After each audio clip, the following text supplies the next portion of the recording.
Buenos días a todos en nombre de Madrid Network, la red de innovación de la Comunidad de Madrid, una red que promueve la transferencia de conocimiento, la competitividad y el crecimiento empresarial, una red que une ya a más de 1.500 profesionales y empresas. Y bienvenidos a este webinar que bajo el sugerente título de Biotecnología ahora o nunca ha contado con un gran éxito de inscripciones, casi 300.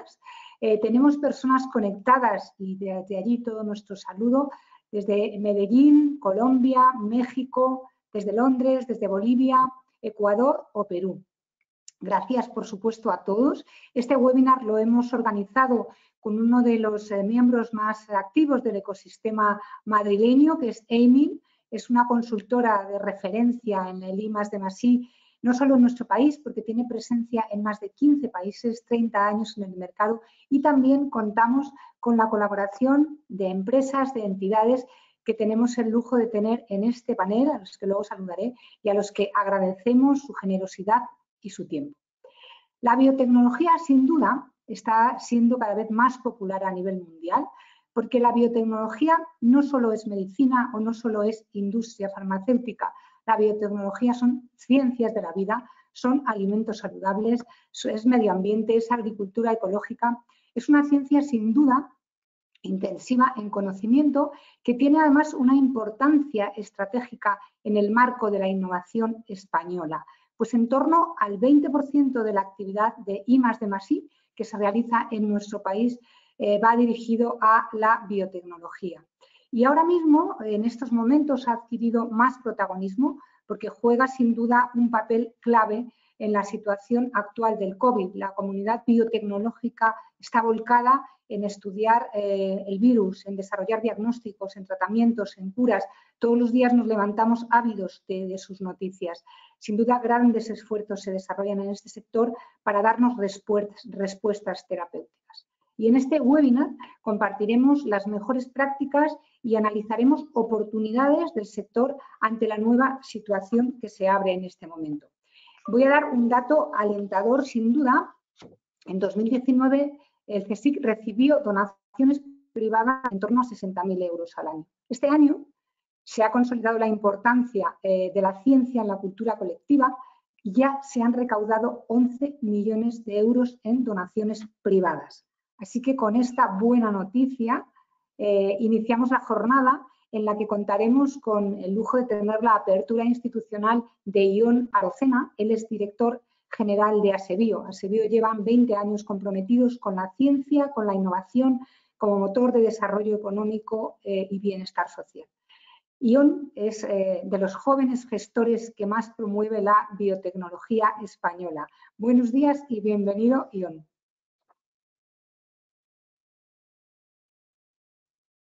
Hola, buenos días. En primer lugar, daros las gracias tanto a Madrid Network como a Aimin por contar con Asebio como organizadores de esta webinar, que cuenta con la colaboración de CDT, de Venture City, Alga Energy y Canaan. Gracias a todos. Como bien comentaba Gemma, este seminario, este webinar de hoy se titula Biotecnología ahora o nunca. Un título pues muy pertinente, ¿no? Porque precisamente si algo ha puesto de relieve la crisis sanitaria de la COVID es la importancia de disponer de capacidades de I+D y capacidades fabriles en un sector como el biotecnológico. Y es que desde que saltasen las alarmas hace escasamente 6 meses, ¿no? Parece que ha pasado una eternidad, pero el virus, bueno, la enfermedad se descubre en diciembre de 2019 en China y a partir de enero es cuando se empieza bueno, pues a conocer el virus en profundidad. La secuencia se publica a mediados de enero. Desde entonces la comunidad biotecnológica está trabajando contrarreloj para estudiar el virus y desarrollar tanto diagnósticos como tratamientos y vacunas que ayuden a proteger a las personas frente a la infección, ¿no? Este trabajo probablemente no se puede entender sin comprender que el sector biotecnológico ha desarrollado durante más de 2 décadas soluciones innovadoras para proteger a las personas de otras enfermedades infecciosas como el ébola, la gripe aviar, la tuberculosis o el VIH, ¿no? Ahora, de hecho, en base a ese conocimiento acumulado, pues las compañías están trabajando sobre el conocimiento y esos desarrollos acumulados durante años. Y lo estamos haciendo demostrando una gran versatilidad y agilidad a la hora de dar respuesta a esta crisis. En estos escasos 5 meses transcurridos desde la secuenciación del virus, pues hemos respondido testando antivirales que habían sido desarrollados para otras enfermedades infecciosas frente al virus SARS-CoV-2, desarrollando fármacos utilizados para otras indicaciones frente a la infección y sus complicaciones, y también investigando y desarrollando nuevos fármacos frente a COVID y sus consecuencias. Y lo mismo ha ocurrido también en el campo del diagnóstico, ¿no? De hecho, hace poco la gente se sorprendía y tenía un impacto mediático relevante cuando desde Asebio emitíamos una nota de prensa donde decíamos que las empresas biotecnológicas españolas podían fabricar 750.000 test PCR a la semana, que es una cantidad relevante, ¿no? Pero esto es solo una muestra de las capacidades que nuestro sector, en nuestro país, pues ha puesto a disposición del conjunto del sistema, ¿no? En 2 meses fuimos capaces de disponer de test PCR desde la publicación de la secuencia con su correspondiente marcado CE y su correspondiente validación clínica, y en poco más, prácticamente un mes después, en desarrollar y también fabricar test de anticuerpos. En este caso, pues tenemos casos en España de compañías que se dedicaban al negocio veterinario que han sido capaces de reconvertirse en compañías capaces de desarrollar un IVD, un diagnóstico in vitro, de acuerdo a la normativa sanitaria humana, y fabricarlo a gran escala. Y todo esto, como decía, en un tiempo récord, ¿no? Lo que demuestra la gran versatilidad y la capacidad de respuesta que el sector está teniendo. Nosotros creemos que esto pone de relieve el enorme potencial que la biotecnología como sector estratégico tiene para protegernos frente a enfermedades infecciosas como esta. Por eso, en este momento, creemos que es necesario que reivindiquemos el papel de la ciencia y la innovación y la biotecnología, no solo para protegernos frente a enfermedades emergentes como la COVID, sino para también generar crecimiento económico verde y sostenible, para salir de esta crisis económica que la infección ha provocado y cuyas,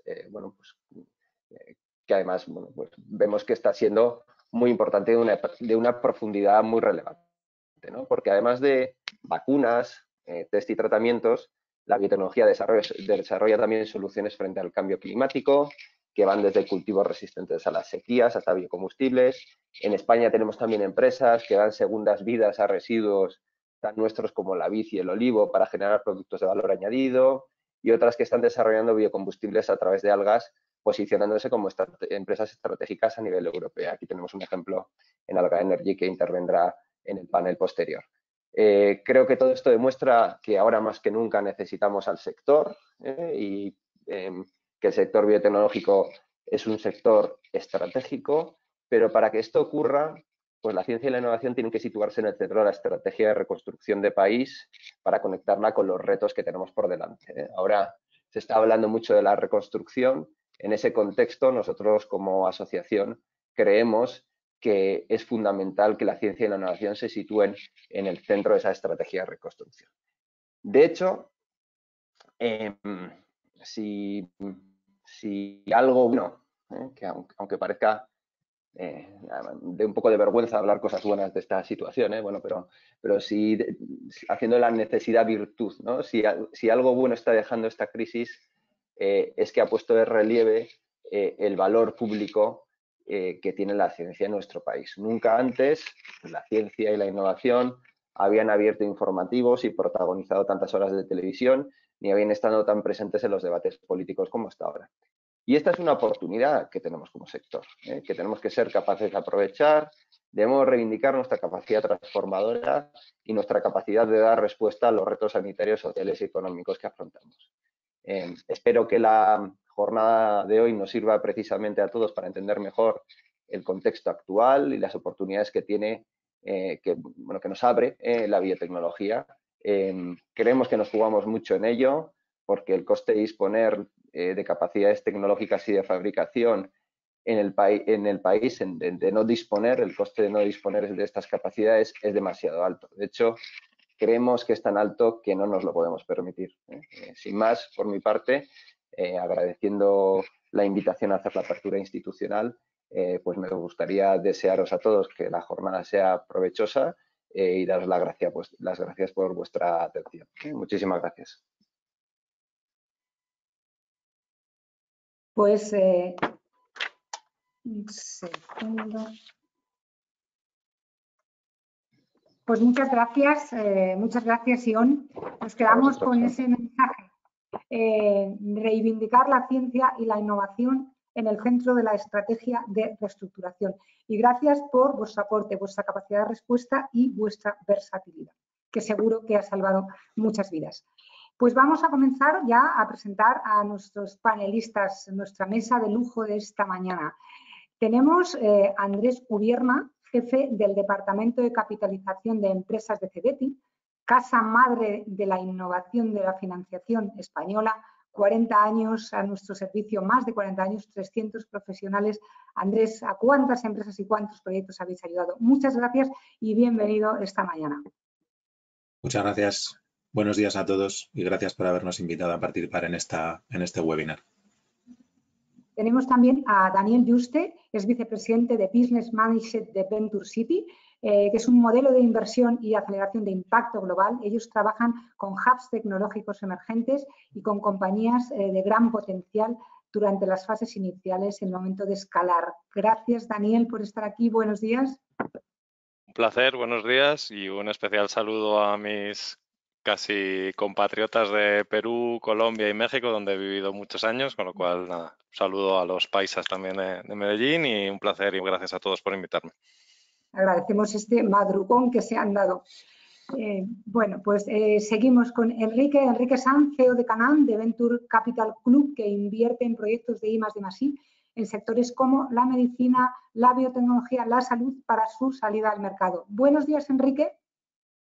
Buenos días, muchas gracias por la invitación y bueno, agradecer también no solo a los organizadores, sino también a los asistentes para poder compartir con ellos dentro de lo que cabe los conocimientos de todos los panelistas. Con Enrique tenemos un pequeño problema técnico, que no le vemos, pero le escuchamos muy bien. Así que estaremos ávidos a lo que nos cuentes. Buenos días, Laura Delgado, socia directora de Aiming, los alma mater de esta convocatoria, que ya han ayudado en estos 30 años a más de 15.000 empresas en todo el mundo a optimizar su eficiencia financiera y a aumentar su ROI. Buenos días, Laura. Buenos días, Gemma, y buenos días a todos los que nos acompañáis hoy. Muchas gracias. Bueno, te quiero agradecer de Aiming también, por supuesto, a Remy, a Antonio, a Rebeca y a Soraya, que también están ahí en el back office. Y también tenemos esta mañana a María Segura, que es subdirectora general de Alga Energy, una compañía que lidera los proyectos de I+D+I en biotecnología de microalgas en España. Y yo sé que María es una de las artífices de los éxitos de esa compañía. Buenos días, María, y bienvenida también. Buenos días, Gemma, muchas gracias. Y bueno, por supuesto, gracias a los organizadores y a todos los asistentes. Bueno, pues vamos ya sin más dilación a dar paso a las preguntas. Lo vamos luego a distribuir en 3 bloques, el ahora, el antes, durante y después del COVID-19, que es lo que ha impactado nuestras vidas. Vamos con el bloque 1, un poco el punto de partida. Quería empezar con Enrique. España dedica a I+D un porcentaje inferior que los países de nuestro entorno. Y además el sector biotecnológico ha sido tradicionalmente, no ha sido muy financiado por los organismos públicos. Si la biotecnología supone el 20% de la I+D en España, solamente se financia por vía pública el 5%. ¿A qué crees que se debe esto? ¿Por qué las empresas del sector no acuden, no reciben ayudas públicas comparable con otros sectores? Bueno, pues mira. Yo creo que, en primer lugar, respecto al primer problema, que es de sobra conocido por todos, la falta de presupuestos en un porcentaje adecuado y en comparativa con otros países de nuestro entorno para La investigación y el desarrollo es un problema, yo creo que bastante endémico en nuestro país. Además, es un problema que no solo ha disminuido estos últimos años, sino se ha agravado y que se ha venido arrastrando desde la crisis del 2008. Hemos estado reduciendo increíblemente el porcentaje presupuestario de los presupuestos generales del Estado en inversión en I+D. Cuando otros países, por ejemplo Alemania, cuando llegó la crisis, lo que hicieron aumentar ese gasto en I+D, porque está estadísticamente demostrado, sobre todo de estudios que se hicieron a partir de la Segunda Guerra Mundial, porque ya sabemos que yo creo a lo mejor la única buena cosa que pueden tener las guerras es pues la aceleración de los procesos de investigación. El presupuesto que un Estado destina al I+D se refleja clarísimamente al cabo, podemos decir, de 3 a 5 años en el crecimiento del Producto Interior Bruto de ese país, que desgraciadamente en España no es así. Y entrando en la segunda pregunta, pues es especialmente trágico en el aspecto de la biotecnología. Exactamente, los datos que tú das son completamente ciertos y si, como hemos dicho, el porcentaje presupuestario en inversión en investigación y desarrollo es escaso, pues es aún más escaso ese presupuesto destinado a empresas biotecnológicas. Yo creo que no sé quién de los panelistas ha dicho que pudiera tener un, digamos, un componente entre comillas, digo muy entre positivo, porque no hay que herir susceptibilidades ni mucho menos vista la situación actual. Es la sensibilización que se puede haber creado en este país por fin, ¿no?, para poner de relevancia que la salud es lo principal, ¿no? Por un lado, distinguimos inversión en I+D, que al aumentar la inversión, ¿qué se va a producir? Pues un efecto expansivo. Al cabo del tiempo va a haber más dinero para sanidad, va a haber más dinero para la enseñanza, va a haber más dinero para cualquier sector productivo de este país, para cubrir las necesidades básicas de los ciudadanos. Y si encima dedicamos más dinero a invertir en salud, pues obviamente nos vamos a encontrar con un panorama muy distinto al actual. Yo diría que no solo es una problemática de los poderes públicos, yo creo que también es una problemática muy relacionada pues con el contexto social y cultural de los españoles y también, por qué no decirlo, pues del empresariado español. Somos un país pues que una gran parte de nuestros ingresos, afortunadamente, provienen del turismo, de la espectacular situación territorial y climatológica que tiene España. Y alrededor del turismo pues se producen inversiones en infraestructuras, inversiones inmobiliarias y el empresario español obviamente siempre ha estado muy cerca de tener una cultura pues de un retorno mucho más próximo en el tiempo y mucho más rápido, que es el retorno que se produce, como ya sabemos, en las inversiones en salud. Esto pues no es tampoco culpa de los poderes públicos, sino un poco pues de la cultura de los españoles. Yo creo que esta situación pues se está cambiando y yo creo que sí va a haber a partir de ahora, yo espero, un antes y un después en la sensibilización, sobre todo a nivel social, para lograr un impulso verdadero, yo creo, y por primera vez un vuelco en la mentalidad de los españoles a la hora de la inversión en I+D. Soy un poco más pesimista, ¿no?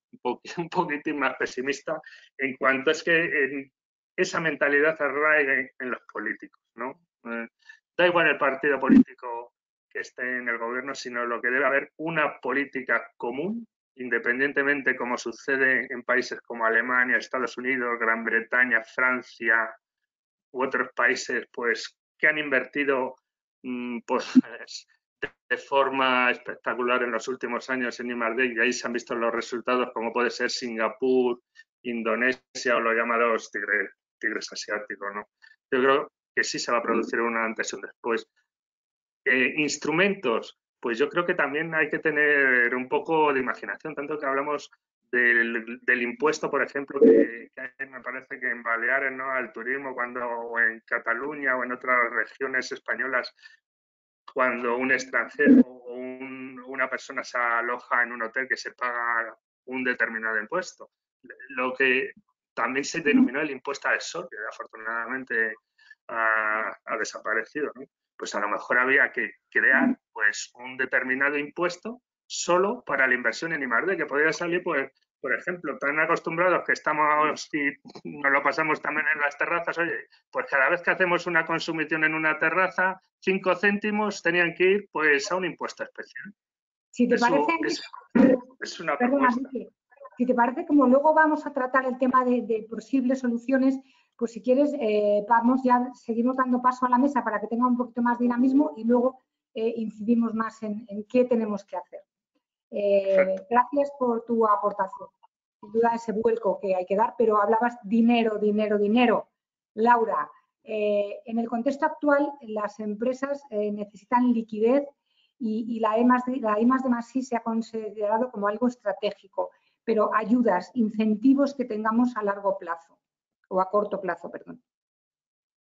Totalmente de acuerdo lo que dices, Gemma, y en línea con lo que nos comenta Enrique, la importancia, si algo nos queda claro en esta crisis, es la importancia de la I+D+I y la del sector biotecnológico, como nos destacaba yo en esta mañana. ¿Qué podemos hacer respondiendo a tu pregunta?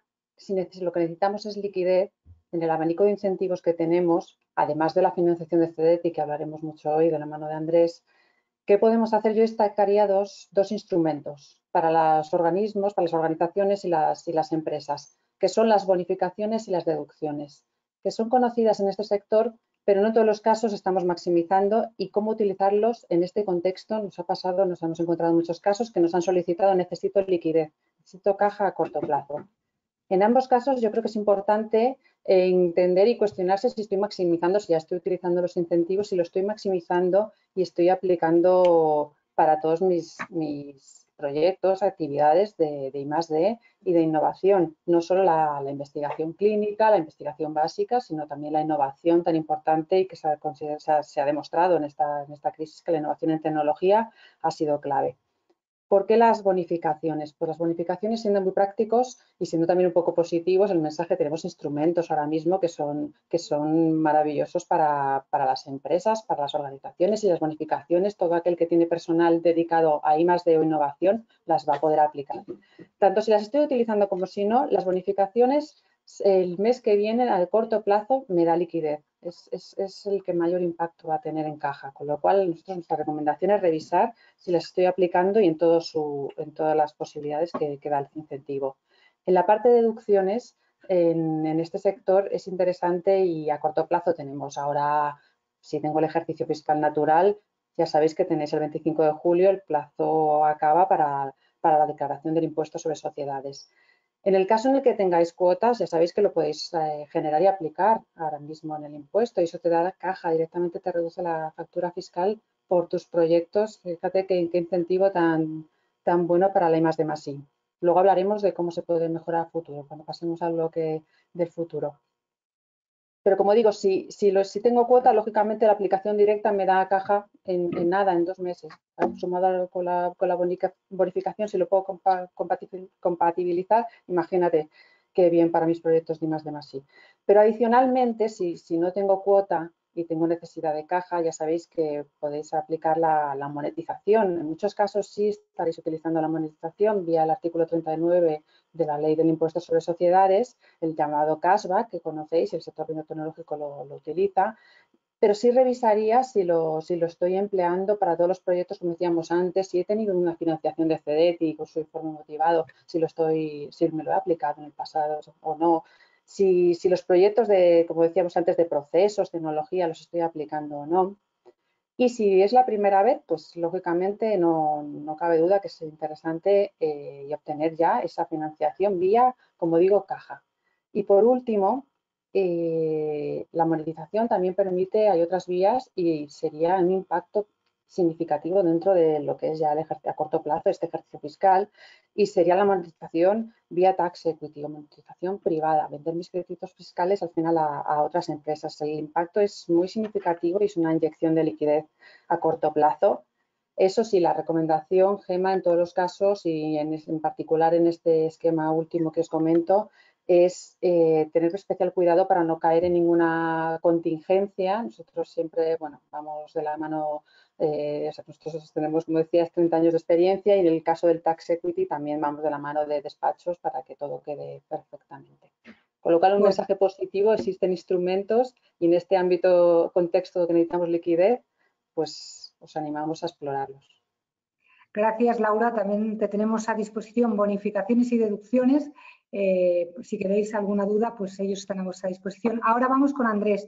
El papel de CEDETI en el apoyo a las empresas del sector biotecnológico y, bueno, subvenciones, proyectos, compra pública, entrada de capital. Andrés. Hola, buenos días a todos de nuevo y gracias por acompañarnos hoy en este webinar. Bueno, a mí creo que el CEDETI, como se ha mencionado ya, es, digamos, la agencia de innovación a nivel nacional en nuestro país y, por tanto, somos un agente muy activo en el ecosistema y que tenemos multitud de vehículos o de instrumentos que están enfocados a facilitar el que las empresas en general y las biotecnológicas en particular puedan acometer proyectos de I+D y, por tanto, ser más competitivas a nivel global, ¿no? Porque yo creo que en este ámbito tecnológico en el que hoy centramos el webinar, pues es obvio que la diferenciación tecnológica y la I+D son palancas muy relevantes para estar presentes y ser competitivos en el mercado. Entonces, yo, además de las herramientas a lo mejor más tradicionales o que se conocen más del CEDETI, que son aquellas que nos ayudan a financiar los proyectos de I+D que pueden acometer las empresas en el ámbito de la biotecnología, me gustaría hacer una reflexión sobre el que al final, en un contexto como el actual, en que en el CEDETI, además de esas herramientas más tradicionales de apoyo a proyectos de I+D, hemos lanzado herramientas o instrumentos donde está la actividad o la tecnología más verticalizada. Ahí lo que visibilizamos es que incluso cuando exigimos un sesgo sectorial, la biotecnología, siendo una herramienta muy horizontal, da apoyo a muchas temáticas, ¿no? Por ejemplo, hoy tenemos en el panel con nosotros a Alga Energy. Alga Energy, posiblemente, si en CEDETI nos piden una estadística de empresas a las que hemos apoyado y sectorizamos las empresas a las que hemos apoyado, pues Alga Energy esté en energía y medio ambiente y no esté en biotecnología, ¿no? Lo cual nos invita a pensar también que igual el dato que dábamos o que escuchábamos previamente del porcentaje y de la dedicación de recursos a la biotecnología a lo mejor está un poco sesgado a la baja porque no estamos viendo todo lo que apoyamos desde la administración pública a la biotecnología, porque nos centramos en aquellos proyectos que son exclusivamente biotecnológicos, cuando hay proyectos que no lo son, pero que utilizan la biotecnología claramente como palanca para llevarlos adelante, ¿no? En este sentido, me gustaría mencionar algunas herramientas que hemos lanzado recientemente, por ejemplo, misiones. Entonces, de las 5 temáticas que se han establecido, tanto salud enfocada a envejecimiento, alimentación sostenible, obviamente ahí la biotecnología yo creo que tiene que jugar un papel crucial y que tiene mucho que decir y que, por tanto, tendremos proyectos que van a estar ahí, ¿no? Obviamente, la convocatoria COVID, en la que tenemos subvenciones que van focalizadas a empresas o a proyectos que incidan en la emergencia sanitaria, pues también tiene una clara presencia en los proyectos biotecnológicos, ¿no? Y luego me gustaría también destacar que nosotros, dentro de lo que es el contexto actual, estamos intentando adaptar nuestras herramientas a la realidad en la que estamos moviéndonos en los últimos meses. Y, por ejemplo, pues tenemos un fast track y minoración de garantías que está funcionando para convocatoria abierta, sobre todo cuando van a proyectos que tienen una incidencia clara en la emergencia sanitaria, ¿no? Luego también en el tema de verticalización, los proyectos de I+D de transferencia tecnológica, Cervera, también tienen sesgo sectorial y también ahí creemos que la biotecnología tiene que jugar un papel fundamental. Y por último, compra pública innovadora, que también es algo que es muy relevante, ¿no? Y que es cambiar un poco el paso, porque hasta ahora hemos estado hablando de proyectos de I+D. Entonces, en los proyectos de I+D sí que es verdad que se financia eso, ¿no? Un proyecto concreto. Aquí, en compra pública, estamos siendo un poco más ambiciosos y aunque lo que vamos a hacer como administración pública es financiar un proyecto concreto a nivel de empresa, el objetivo último de la compra pública innovadora es facilitar el que nuevos activos desarrollados por empresas españolas puedan ser utilizados por la administración pública. Entonces, ahí, de los 5 convenios que hemos firmado con otras entidades públicas para desarrollar esta herramienta, 2 de ellos están centrados en el ámbito biotecnológico. Uno en un tema que no podría estar más en boga en el momento actual, como es el tema de los ensayos clínicos, y otro que está un poco más centrado en temas de trasplantes, ¿no? Entonces, bueno, como reflexión general, simplemente que tenemos multitud de herramientas, que la biotecnología es algo muy transversal, y que incluso apoyamos los proyectos biotecnológicos de I+D no solo cuando se desarrollan en nuestro país en solitario o en consorcio con empresas, sino también, y que es algo muy relevante, cuando son proyectos que tienen un calado internacional y que se desarrollan en colaboración con entidades que son de otros países, ¿no? También ahí tenemos herramientas que tratan de facilitar y de apoyar el que las empresas españolas puedan participar en esos consorcios y movilizar fondos y recursos para seguir siendo más competitivas. Y luego tenemos la herramienta de capital, que eso ya es un salto cualitativo, pero creo que voy a hablar un poquito más adelante de ella, o lo voy a intentar al menos. Entonces, como ahora ya me he extendido bastante en la respuesta, simplemente indicar como pista que es un poco diferente, porque ahí lo que financiamos son proyectos empresariales y no tanto ya un proyecto concreto de I+D, sino que lo que financiamos es una empresa con todo lo que eso supone, ¿no? Entonces, bueno, simplemente dar un vistazo general de que tenemos muchas herramientas, muchos instrumentos, que somos bastante activos y que estamos a disposición, y creo que somos, además de activos, accesibles para las empresas que están interesadas en hacer proyectos a la hora de recibir la capa de asesoramiento y de canalización hacia el instrumento más adecuado. Gracias. Pues gracias, Andrés, y sí que doy fe por muchas empresas de Madrid que sois accesibles y que enseguida estáis a disposición para ayudar a desarrollar la idea y a poderla financiar. Pues sin duda importante lo de la transversalidad de la biotecnología, por algo son las ciencias de la vida. Bueno, pues vamos con María. María, Alga Energy, sin duda, también lo ha apuntado Andrés, cuenta con numerosos proyectos de I+D en diferentes campos. Y cuéntanos su experiencia. ¿Os apoyáis en instrumentos públicos, privados, mecanismos? Sí, Gemma.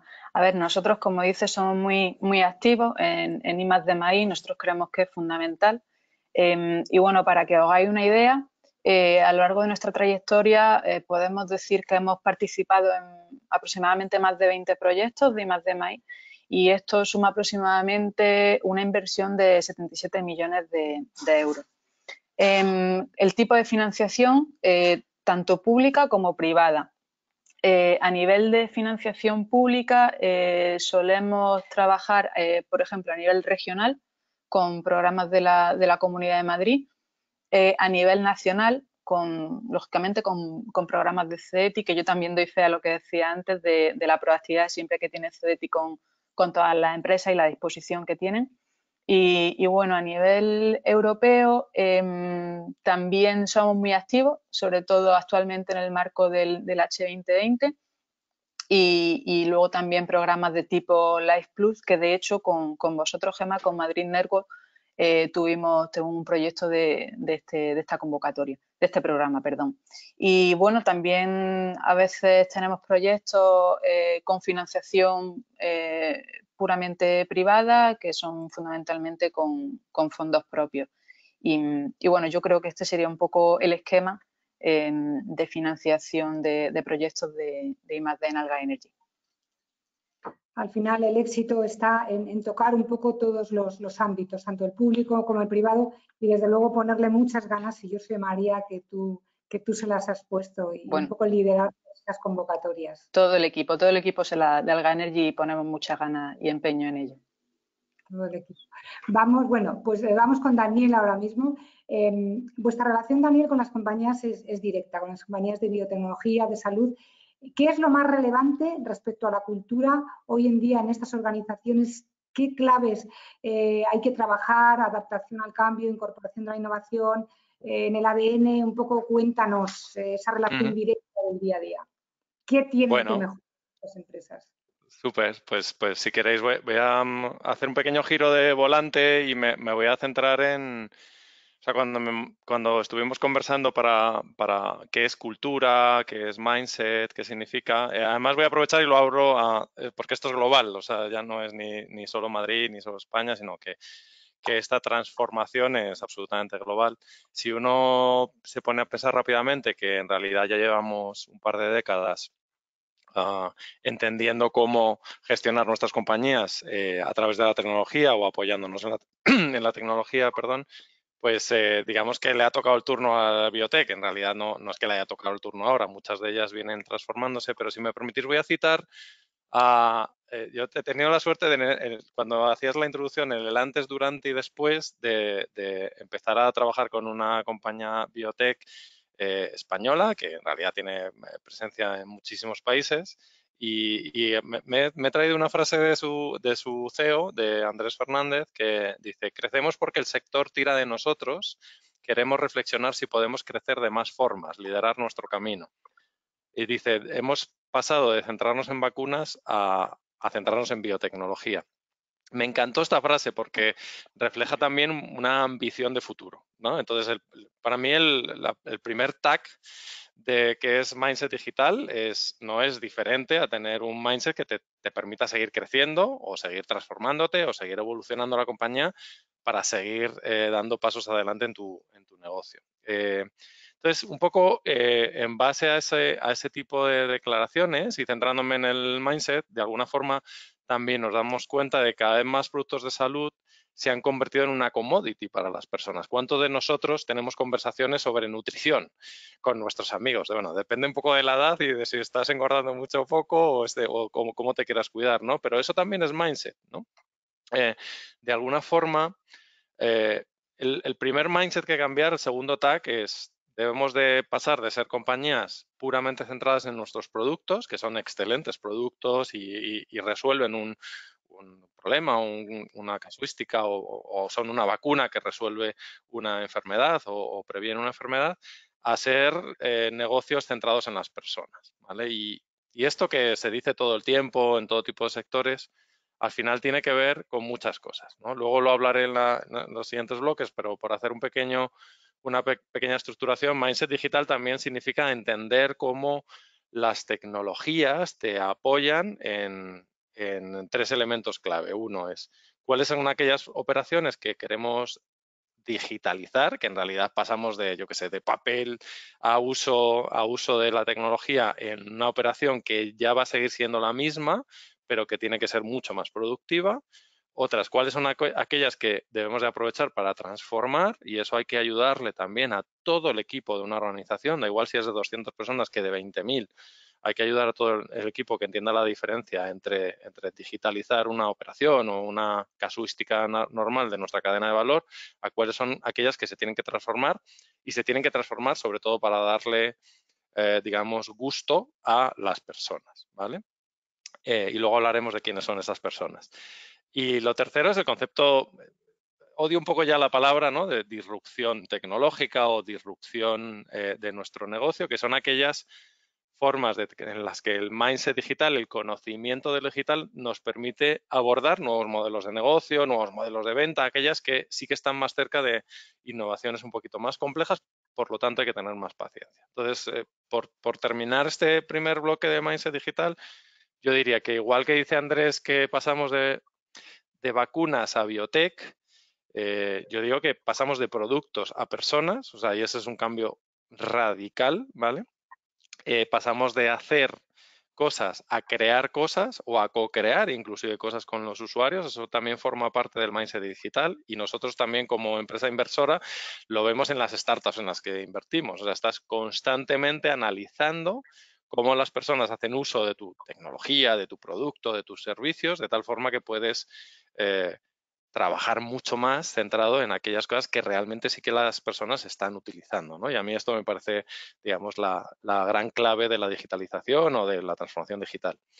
Y por último, pasamos de ser una empresa de biotecnología o una empresa de salud o una empresa centrada en ciencias de la vida a estar en la vida de las personas. Es que esto cambia radicalmente. O sea, pasamos de comprar un medicamento a saber cuál es la influencia de ese medicamento en nuestra cotidianidad. Y eso es Mindset Digital para mí y es lo que tienen que adoptar todas las compañías en cualquier sitio donde se encuentren. Pues la verdad es que muchas gracias, muy interesante. Ambición de futuro y pasamos de ser cosas a estar en la vida de las personas. Reflexiones interesantes.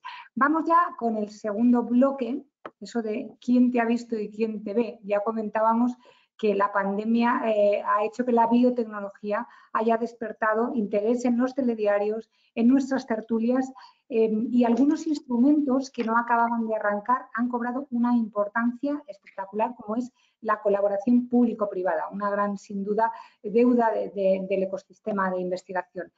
María, ¿cómo valoras esta colaboración público-privada en materia de I+D+I? ¿Crees, sobre todo, que este modelo que se ha reactivado no es coyuntural y que ha llegado para quedarse?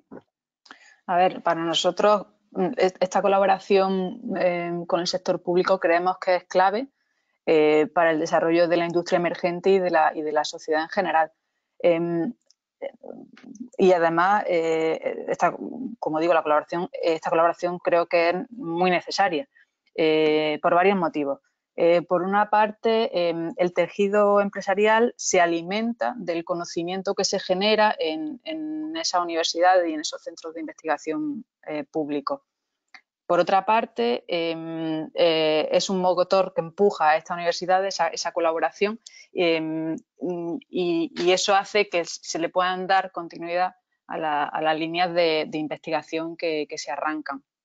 Y por otra parte, los resultados que se obtienen en esos centros públicos, en esas universidades, son de utilidad, son de mucha utilidad para las empresas, se ponen en valor y esto tiene utilidad a nivel social y a nivel económico y en otros ámbitos. Por lo tanto, como digo, para nosotros es esencial esa colaboración. Y bueno, nosotros durante la crisis, la verdad, la colaboración no se ha visto afectada, puesto que nuestra colaboración con estas entidades es muy sólida, es muy estrecha, pero bueno, todo depende de cada caso particular. Como digo, en nuestro caso no ha habido problemática. Sí que es verdad que en trabajos de tipo presencial de algunos proyectos pues se han visto un poco frenados pues, por la imposibilidad de poder darle continuidad. Ahora mismo lo estamos retomando, pero vaya, a nivel de colaboración, de hecho hemos presentado nuevos proyectos, hemos empezado nuevos proyectos, en fin, estamos bastante activos pese a la situación. Gracias, María. Daniel, hablábamos del tema digital. Yo creo que el COVID ha conseguido digitalizar más empresas que cualquier tecnología. Tú lo ponías también un poco de manifiesto, nos tenemos que apoyar en la tecnología. El teletrabajo es el elemento ahora mismo más visible, pero solamente es la punta del iceberg y las empresas se han dado cuenta de la necesidad de abordar esa transformación. Nuevas oportunidades en el ámbito de la biotecnología para abordar estos procesos, cómo tenemos que, sobre todo centrado en la biotecnología, que abordar estos procesos de transformación. Súper, pues si os parece me voy a extender un pelín más aquí. Siguiendo un poco mi guión de la primera pregunta, voy a citar a otra persona de esta compañía de biotecnología y a una persona maravillosa de decir, que llevamos trabajando juntos estos últimos 7-8 meses. Cecilia es la directora de Recursos Humanos y en sus preguntas iniciales había muchas de estas preguntas, ¿no? Sobre la adaptación cultural a estos nuevos contextos, y ahora hablaré de cuáles son estos contextos. Ella decía, la tecnología es clave hoy en día para la competitividad empresarial y para el crecimiento de la compañía, pero es crítico que complementemos o completemos también la transformación al mismo tiempo que desarrollamos una cultura corporativa que promueva la innovación y la creatividad. Me parece, de nuevo, una frase que refleja cuál es la inquietud también desde el punto de vista de, vale, ¿qué hacemos para transformarnos? Yo siempre, da igual el sector, pero especialmente ahora que estoy disfrutando de trabajar tanto con biotecnología, ciencias de la salud, ciencias de la vida, me hago una pregunta muy, muy personal, ¿no? Y es, si uno se pone un poco en modo antropólogo o se pone a observar lo que está pasando en el telediario, en el día a día, todos nosotros tenemos mucha más conciencia que nunca de qué es la ciencia, mucha más. mucha más, ¿no? Aquellos que venimos de haber estudiado ciencia lo tenemos incorporado, y aquellos que no venimos de estudiar ciencia, palabras como prevalencia están ya en nuestras vidas, ¿no? De nuevo, digamos, para mí lo importante de abordar un proyecto o una transformación digital es, lo primero, tener una visión súper clara, ¿vale? ¿Para qué lo queremos hacer? ¿Por qué lo queremos hacer? Hacernos unas preguntas incluso casi de modo, el modo científico, ¿no? Es el qué, el por qué, el para qué, con quién lo quiero hacer, pero es muy importante tener una visión. Entonces, para tener una visión, yo lo que recomiendo, y el teletrabajo es un gran ejemplo, lo recomiendo, primero es intentar imaginarse. Nosotros siempre ayudamos a esto, pero intentar imaginarse cuál es esa distopía de futuro para mi compañía y para la sociedad en general, ¿no? Si hace 10 años, no tanto, o sea, para desarrollar una vacuna, no lo que dice Trump o lo que dicen los chinos, en teoría hacen falta un montón de años, no se hace en 6 meses una vacuna, ¿vale? Pues aquí pasa lo mismo, hay que imaginarse qué nos imaginamos que le va a ocurrir a la sociedad dentro de unos años, una distopía de futuro, no una utopía, sino vamos a pensarnos qué cosas van a influir en el futuro desde la investigación, desde el conocimiento, desde el comportamiento de las personas, y vamos a tratar de entender cómo queremos que nuestra compañía sea relevante en ese futuro. Si hace 10 años nos hubieran dicho en el 2020 va a haber una crisis sanitaria y el 60% de la población, 50% de la población se va a tirar 3 meses encerrado en casa teletrabajando, tendríamos que preguntarnos si nuestra empresa va a ser relevante en ese futuro. Aquí pasa un poco lo mismo. En esa distopía de futuro ahora se acortan los plazos. Debemos de empezar a imaginarnos qué cosas ya sabemos que van a ocurrir dentro de 4, 5, X años, depende de cada compañía y del tamaño de cada compañía, para, insisto, saber cómo la tecnología y dónde tenemos que transformarnos a través de la tecnología para seguir siendo relevantes en ese futuro distópico o para ganar oportunidades de ser más grande o ganar más dinero, o lo que cada uno tenga como objetivos empresariales. Hay cosas como que el menor contacto social ya sabemos que van a ocurrir. El otro día en una conversación con Samsung Corea me decían, oye, es que Corea del Sur ya se está preparando para 4 o 5 años de crisis sanitaria. Se están preparando, las compañías están preparándose digital y tecnológicamente para seguir actuando de forma que puedan atender a sus clientes, sus operaciones, etcétera, etcétera. Por lo tanto, hay que ponerse no en un lugar peor, sencillamente en un lugar diferente y entender cuáles son las actuaciones del día a día de tu compañía a nivel operativo, luego lo haré en el siguiente bloque, a nivel operativo, a nivel de relaciones y colaboración con empresas, lo estáis hablando, entre sector público, privado, competencia, etcétera, etcétera, para saber cómo va a ser la llegada a través de la tecnología digital para resolver esas situaciones de futuro, tanto a nivel de ventas como a nivel de colaboración, como a nivel de desarrollo de proyectos conjuntos, etcétera, etcétera. Pero siempre teniendo en cuenta una cosa, no se puede abordar un proyecto de transformación digital sin ser consciente del significado de empoderamiento del usuario, de los ciudadanos, respecto a cómo van a conversar ya con nosotros. Por eso vuelvo al principio, ¿no? Hay mucha más conciencia social de la ciencia, por lo tanto tenemos que ser coherentes con cómo desarrollamos también nuestros productos y nuestras relaciones a través de la tecnología con usuarios que van a saber más de qué es y qué significa nuestro negocio. Pues gracias, Enrique. Como deberes, esa distopía de futuro para ser relevantes o para crecer y ese empoderamiento del consumidor y de los ciudadanos. Enrique, siendo el sector salud un área donde la transferencia de conocimiento a nivel internacional es fundamental, ¿qué mejoras desde el punto de vista del inversor propones? Hombre, pues yo creo que en cuanto a las mejoras que se pueden proponer, yo creo que hay que avanzar primero desde las ventajas que pueden tener las empresas españolas en el ámbito de salud o el tejido no solo referente a las empresas, sino público-privado de investigación en este área, ¿no? ¿Cuál es la ventaja que yo creo competitiva que tenemos?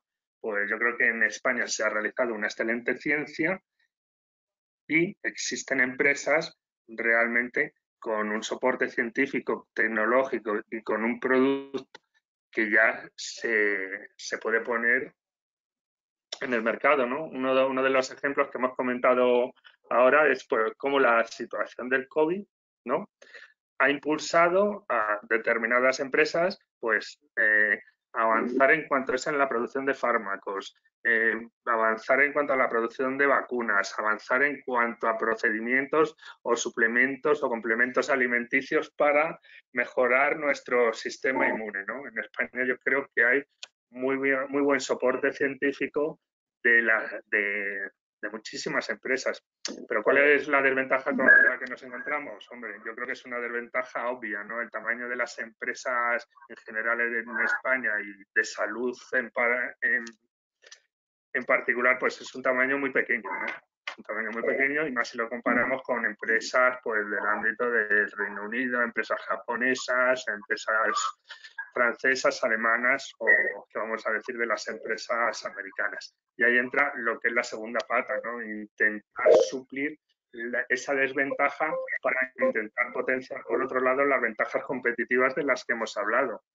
¿Y cómo se hace eso? Pues obviamente ganando en tamaño y capitalizando muchísimo más las empresas españolas, ¿no? Y eso, ¿cómo podemos decir cómo se realiza? Pues mira, una de las ideas que, por ejemplo, desde Canon hemos puesto en marcha, nosotros hemos firmado ya un acuerdo con unos partners americanos para intentar constituir de aquí a final de año un fondo de inversión en Estados Unidos que tiene como objeto exclusivo tratar de fomentar la transferencia tecnológica o acuerdos, ya sea de fusión, de cooperación o de estrategia, entre empresas españolas en el sector salud y empresas de Estados Unidos con las que se puedan complementar, ¿no? Esta potenciación en cuanto a las empresas en el área salud en España se puede realizar no solo desde el punto de vista, yo creo, de la potenciación que hemos hablado entre distintos grupos inversores de diferentes países, sino un poco tratando siempre de encontrar fuera lo que te falta. Se puede ganar tamaño no solo mediante la capitalización, sino mediante puramente operaciones de estrategia o de transferencia tecnológica entre empresas. Nosotros, por ejemplo, una empresa que tenemos participada, Mirnas Biosense, pues es una empresa del sector diagnóstico que tenía y tiene una gran plataforma de diagnóstico clínico de biomarcadores en diferentes patologías, y a través de ese núcleo principal de nuestra tecnología en Mirnas, lo que buscamos y lo que conseguimos en su tiempo, pues es una integración con una transferencia de una tecnología de empresas británicas relacionadas con la Fundación Bill Gates, con las que colaboramos, para poder ganar un camino que nos ha permitido pues eliminar una fuerte inversión en desarrollo y a la vez ganar pues 2 o 3 años en cuanto a desarrollo tecnológico. Pero yo creo fundamentalmente lo que hay que hacer, el CEDETI tiene instrumentos para ello, tiene algunos programas de cooperación que funcionan muy bien, no solo a la hora de financiar públicamente determinadas operaciones entre empresas, sino también tiene mecanismos de inyección de capital, como también tiene el ICO. Yo creo que son mecanismos que hay que potenciar. En definitiva, está muy bien la idea y a mí me parece fenomenal la inyección de capital público colaborativo al lado de inversores privados en el sector salud. Se pueden establecer herramientas que lo que hagan es no solo aumentar las ya existentes, sino establecer nuevas ideas y nuevos caminos para, con ese objetivo, poder potenciar, yo creo, de forma exponencial y más teniendo en cuenta la situación actual, el camino de las empresas españolas en el extranjero, ¿no? Y solucionar el problema es un problema endémico desde hace mucho tiempo, no solo en el sector salud, pero sí específicamente aquí, de la falta de tamaño y competitividad para poder operar a nivel global hoy en día. Pues sí, gracias. Porque sin duda la falta de tamaño, un 99,9% del tejido empresarial es pyme y micropyme, pero el trabajo en red y la colaboración público-privada, sin duda, pues yo creo que son las claves. Andrés, el sector biotech acude tradicionalmente a lo que es el inversor de capital privado para conseguir financiación desde CEDETI. Cuando apoyáis en capital, os centráis en etapas tempranas o en otras fases de desarrollo. ¿A qué inversores o qué tipo de rondas se fomentan desde el ámbito público y qué valor adicional encuentra una empresa entre ser financiada por el CEDETI o por otro modelo de inversión privada? Bueno, a ver, yo creo que esto tiene que ver con lo que comentaba Enrique justo al final de su intervención, ¿no? O sea, lo que tenemos en Capital, nosotros siempre hemos tenido una máxima y la máxima es nosotros somos acompañantes, nosotros somos facilitadores, nosotros somos catalizadores. Nosotros en Capital no podemos pretender ser los líderes o los que lideren la inversión porque es un trabajo que a día de hoy no podríamos hacer con la eficiencia que se requiere del dinero público y por tanto nos tenemos que apalancar en el conocimiento y la experiencia del capital privado. Entonces yo creo que ahí lo que hemos hecho siempre en la historia de Invierte desde que surgió en el año 2012 ha sido basándonos en consultas a mercado y viendo cuáles eran las necesidades del propio mercado, tanto por la parte de necesidades de financiación, es decir, empresas que necesitan ser financiadas, y de nuevo aquí en todos los ámbitos tecnológicos, no solo en el biotecnológico, aunque también, y luego con los inversores o con la gente que estaba especializada en invertir en tecnología. Es decir, tratábamos de poner en comunión esas dos caras de la moneda, ¿no? La cara de necesidad de financiación y la cara de los que podían financiar los proyectos. Esto nos llevó a apoyar a 14 fondos de capital riesgo y a firmar 3 acuerdos de coinversión con corporaciones en el ámbito de la energía y el medio ambiente, porque ahí no había ningún inversor especializado en tecnología que estuviera regulado por CNMV. Entonces, durante este tiempo, desde el año 2012 hasta el 2019, hemos aprendido bastante. Ya veníamos aprendiendo desde el pasado por nuestra experiencia en Neote Capital Riesgo, conjuntamente con el Fondo Europeo de Inversiones, que también era un fondo de fondos. Y lo que hemos visto es que durante estos años pues, ha surgido un actor muy relevante y muy positivo para el ecosistema como es Fondico Global, que apoya instrumentos de capital, instrumentos de vehículos de inversión en tecnología o en otros ámbitos tecnológicos. No tiene una especialización tecnológica, pero apoya vehículos de inversión en todas las fases. Entonces, nuestra lectura ha sido, bueno, pues como apoya en todas las fases, a nosotros nos toca repensar un poco nuestra estrategia, ¿no? Y en ese repensar nuestra estrategia, lo que nos ha llevado es, habiendo sido en el pasado, yo creo que un catalizador muy relevante para el ámbito de la biotecnología y de inversión en etapas muy tempranas, y muestra de ello es que el segundo fondo de Isios, el primer fondo de Columbus, el primer fondo de la gestora que hoy lleva InVivo, pero que en su día era Health Equity. Es decir, hemos posibilitado o hemos acelerado la llegada de esos inversores al mercado y eso es algo muy importante o que tengan una mayor masa crítica. Y ahora en lo que estamos es en una estrategia de coinversión, es decir, lo que estamos ahora percibiendo es que, bueno, pues con Fondico Global el mercado está bien atendido, tiene convocatorias recurrentes y pone mucho dinero en juego. Y por tanto para apalancar vehículos pues es una muy buena herramienta y se está viendo un cambio importante a nivel ecosistema nacional de inversión, pero seguimos percibiendo que a nivel de cada vehículo en particular sigue siendo muy importante el tema de disponer de una facilidad de coinversión que le permita o bien llegar a más inversiones o bien acometer inversiones que tienen un mayor nivel de riesgo y que no querría hacer en solitario, o bien en etapas en las que el fondo ya no dispone de suficientes recursos, está planteándose la posibilidad de cómo hacer llegar dinero a las participadas que todavía tienen cartera, no ha llegado el momento de salir de esas participadas y necesita seguir alimentando, seguir dando recursos a esas participadas para que crezcan y alcancen todo su potencial, ¿no? Entonces, lo que hemos lanzado es una herramienta de coinversión. La lanzamos primero, hicimos una consulta a mercado en mayo del año pasado, y en julio del 2019 la lanzamos integrando en la medida de lo posible los comentarios que recibimos desde los agentes del ecosistema nacional. Esto nos ha llevado a tener hoy más de 39 empresas con las que hemos comprometido fondos. Hemos comprometido por nuestra parte, por parte de Invierte, más de 56 millones.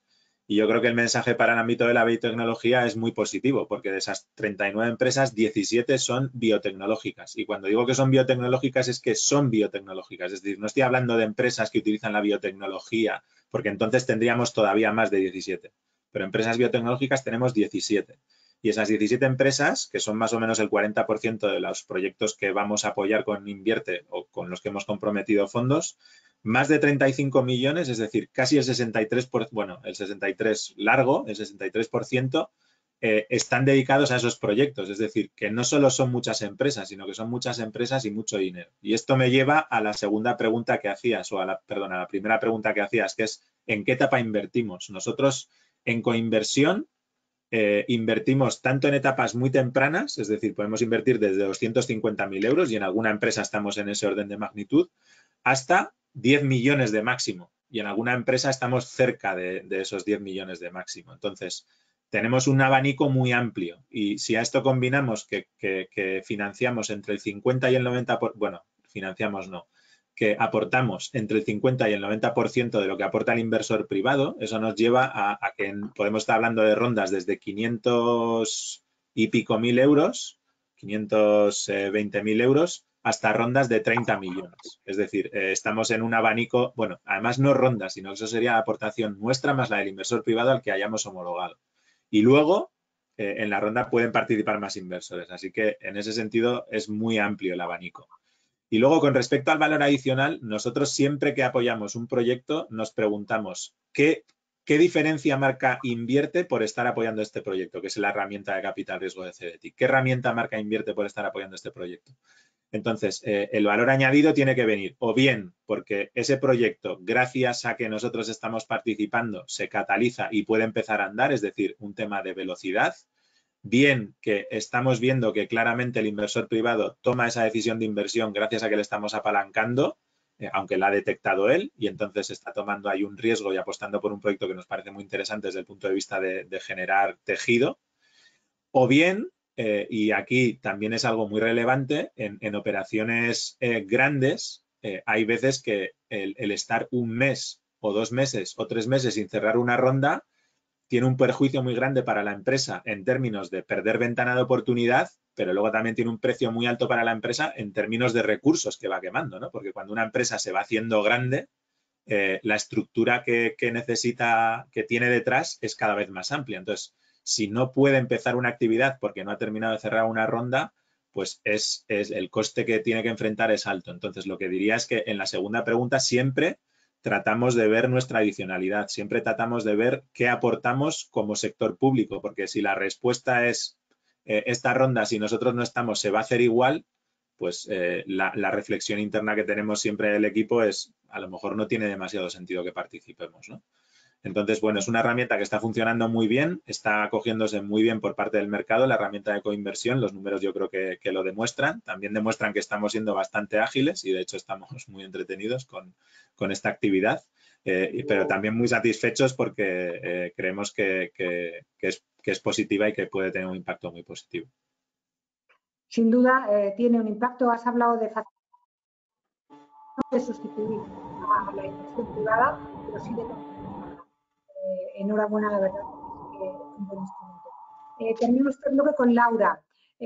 Como expertos en financiación del I+D, en relación con esta pandemia, nos hablabas antes de bonificaciones, de deducciones, pero ¿qué medidas se han puesto en marcha encima de la mesa o cómo se han mejorado las existentes?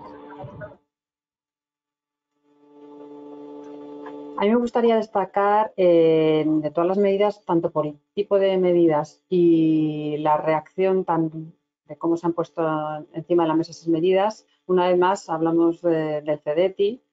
Andrés lo ha anticipado en el bloque 1, la serie de medidas, flexibilización de plazos, trámites administrativos. El programa COVID ha sido de verdad significativo frente a otro tipo de medidas que se han puesto en estos meses. Entrando un poquito en reflexiones sobre estas medidas, el CDTI pone en marcha este programa que ha tenido una acogida excelente. Se esperaba financiar unos 40 proyectos y se han recibido más de 400 solicitudes. La verdad es que el programa ha sido fantástico y va enfocado, lógicamente, a la investigación en materia de COVID-19, diagnósticos, tratamientos, vacunas principalmente, pero otras áreas también. Y la verdad es que ha tenido una acogida excelente. Yo creo que como CDTI ha puesto en marcha un mecanismo tan rápido, ha sido muy bien acogido por todos los sectores. Otras medidas que han puesto en marcha son conocidas y han aprovechado las pymes y midcaps, como la exención de garantías, con exención doble en algunos casos, la extensión de la línea directa de expansión, la LICAM, Se han agilizado plazos de tramitación, interrumpiendo plazos de tramitación en algunos procedimientos administrativos, ampliando un mes los plazos de justificación para proyectos cuyo vencimiento se producía durante el periodo que duraba la situación. Ha hablado también Andrés del Fast Track. Realmente desde el primer momento ha funcionado muy bien ese Fast Track de gestión para todos los proyectos presentados, con el objetivo de ayudar a estas empresas a mantener esas inversiones que son estratégicas y que ya lo hemos hablado a lo largo del webinar, lo que se ha demostrado que son estratégicas. Y nosotros hemos visto casos en este sentido de evaluación de proyectos en una semana, Gemma. O sea, ha sido la verdad fantástico cómo ha funcionado. O sea, una vez más, el CDTI ha sido un ejemplo de organismo eficiente y de estar muy cerca de lo que quiere el mercado. Además, se aumentaron las reuniones de su consejo de administración en formato telemático. Rápidamente, CDTI es un ejemplo en el caso de la implantación del teletrabajo desde hace tiempo. Y en este caso ha funcionado muy bien, estamos ahora muy contentos. Y se flexibilizaron además reembolsos para ayudas parcialmente reembolsables en el caso de empresas que tenían ya contrato en vigor con CDTI. Otras ayudas, bueno, pues se puede destacar que a través de R.es se habilitaron convocatorias específicas dirigidas a pymes, el plan Acelera Pyme, por ejemplo, que tenía como objeto acelerar este proceso de digitalización, que es la otra pata que hemos comentado ya, que hemos vivido, la importancia de la ciencia, la salud y la importancia de la tecnología en este contexto. Pero me quedaría con CDTI. Gracias, Laura. Claro que sí, CDTI siempre ese papel relevante. Os quiero recordar, y hay alguna pregunta por ahí, que podéis recurrir al chat para poder luego pasar a nuestros panelistas las preguntas que sean de interés. El tercer bloque ya vamos a cerrar con él. Biotech is the new digital. Veníamos ya años en la creencia de que la digitalización era la solución a todos los males de la competitividad empresarial, y resulta que llega un virus no informático que provoca una pandemia mundial y la realidad ya directamente nos ha puesto de manifiesto la necesidad de reforzar esas capacidades, esa digitalización para hacer frente a estas situaciones, pero la digitalización como un instrumento y como un aliado, como se apuntaba en las presentaciones, de la biotecnología. Daniel, un poco también ya la intervención de cierre y en lo que has apuntado durante tus otras intervenciones, ¿qué impacto crees que va a tener la digitalización y la incorporación de nuevas tecnologías al sector? Bueno, pues impacto total, que suena como de peli de Schwarzenegger, ¿no? O sea, es todo el impacto. O sea, es que ya no hay vuelta atrás, ya todos lo sabemos. O sea, si estábamos todos nosotros tan acostumbrados a esto del Zoom, de los webinars, de los niños estudiando con Google Classroom o Microsoft Teams o lo que sea, ¿no? O sea, tenemos un nuevo lenguaje a nuestro alrededor que... digamos, recordando como cuando yo estaba en PayPal en el 2007, no, esto de los early adopters, ahora ya somos todos early adopters. Ahora todos nos hemos convertido en expertos tecnológicos o digitales a la fuerza. ¿Vale? Entonces, voy a seguir con mi costumbre de citar digamos, a estos amigos de esta empresa de biotecnología. Y Pablo, que es el director general adjunto, cuando hablábamos de esto, hablábamos de cómo podíamos incorporar no solo la tecnología, la innovación como elemento central de la compañía. Siendo una compañía innovadora, cualquier compañía de biotecnología es una compañía innovadora porque innova en el producto sanitario, digamos, ¿no? Decía, estamos inquietos sobre cómo afrontar la innovación en todos los ámbitos de la compañía, la digitalización de las operaciones y mover la cultura de la compañía para cuestionarnos constantemente el negocio y no solo el producto, ¿no? O sea, todos vosotros, me dirijo a los asistentes, estáis pensando estas tres cosas que tanto nos decía Andrés como Cecilia como Pablo, que importan en la tecnología. Bueno, pues por aterrizarlo un poco, imaginémonos que ya tenemos esa visión, ¿no? Esa distopía en la que la tecnología nos tiene que ayudar a seguir creciendo, a seguir siendo relevantes en un futuro relativamente cercano. Digamos que lo que aconsejamos o lo que suelo trabajar con todos los equipos es, primero, incorporar a la dirección en la vehemente creencia de que la tecnología va a tener que entrar en nuestras compañías de una forma ya no solo adjunta o paralela, sino en el corazón de nuestra compañía. Eso es lo que tiene que cambiar, el mindset de toda la dirección, sea quien sea, dirección científica, dirección financiera, etcétera, etcétera. Lo segundo es entender que no se hace todo de golpe, ¿vale? Hay un camino, un roadmap o una hoja de ruta que no es tan diferente, insisto, si hacemos un paralelismo, perdonadme un poco la licencia, como cómo se desarrolla una vacuna, es, oye, vamos a tener que hacer pruebas, que hacer test, que entrar en una cultura casi de científica, ¿no? De ir incorporando tecnología. Pero por ser un poco más concreto, imaginaros un edificio, ¿no? Al final nuestras compañías tienen que manejar una operación diaria que, insisto, esa operación diaria, la diferencia que, digamos, incorporamos es a nivel de mindset, es cuáles son las metodologías que mejor van a ir para nuestra compañía, ya sean metodologías ágiles u otras, que van a permitir que aquellas operaciones, aquellas actividades de nuestro día a día que están siendo súper fáciles por nosotros mismos de reconocer que están obsoletas, pues cómo las podemos cambiar rápidamente. Y ahí tenemos que abrazar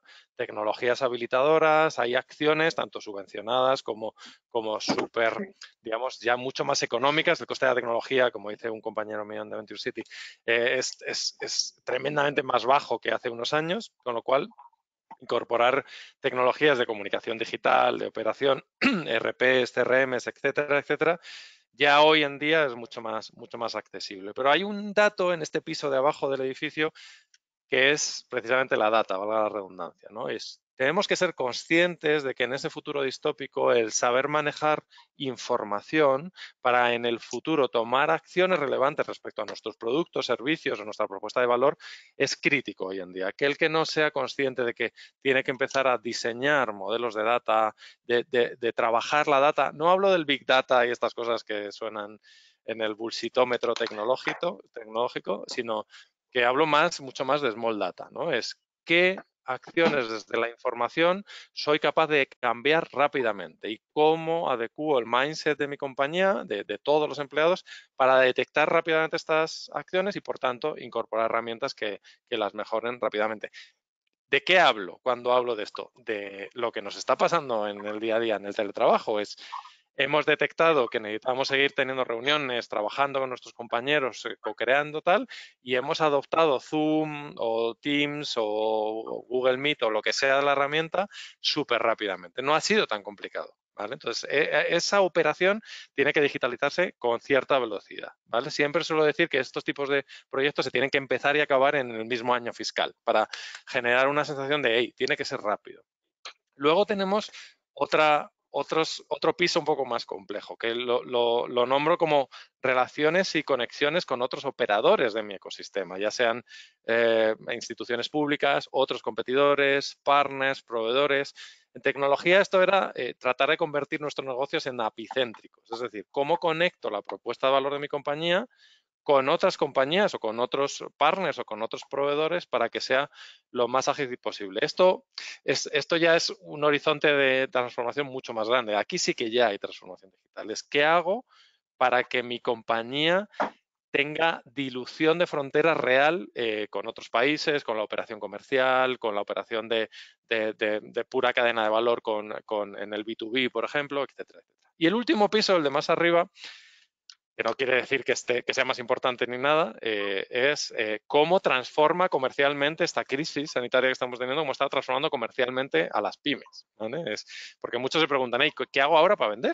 Si no puedo ir a visitar, ¿qué hago ahora para...? Bueno, hay un montón de cosas que tenemos que reflexionar, desde el e-commerce, desde la rotura también de modelos comerciales tradicionales, de B2B, sí, hay una oportunidad enorme en biotecnología y en ciencias de la salud para hacer llegar nuestro producto y nuestra propuesta de valor directamente a clientes cercanos. Sé que es fácil de decir, difícil de hacer, por eso hay que empezar la casa no por el tejado, sino por el basement, ¿cómo se dice? Por el primer piso, ¿no? Y empezar desde las operaciones diarias a la conectividad con otros agentes, a finalmente transformar nuestra propuesta de valor, nuestro modelo comercial, etcétera.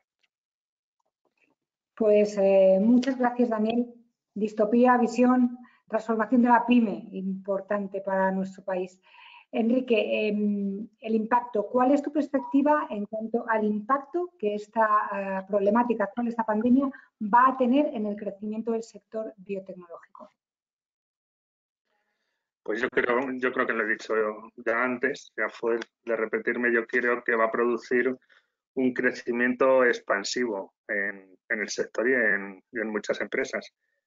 Como he comentado, yo creo que lo único bueno, por decir bueno, que pueden tener tragedias de este tipo, las guerras, pues es una aceleración drástica de todos los procesos de investigación, desarrollo y puesta en el mercado de productos. Eso ha sucedido desde siempre. En la Primera, Segunda Guerra Mundial se aceleraron procesos tecnológicos en distintas áreas industriales, entre ellas en el sector salud, pues de forma muy rápida.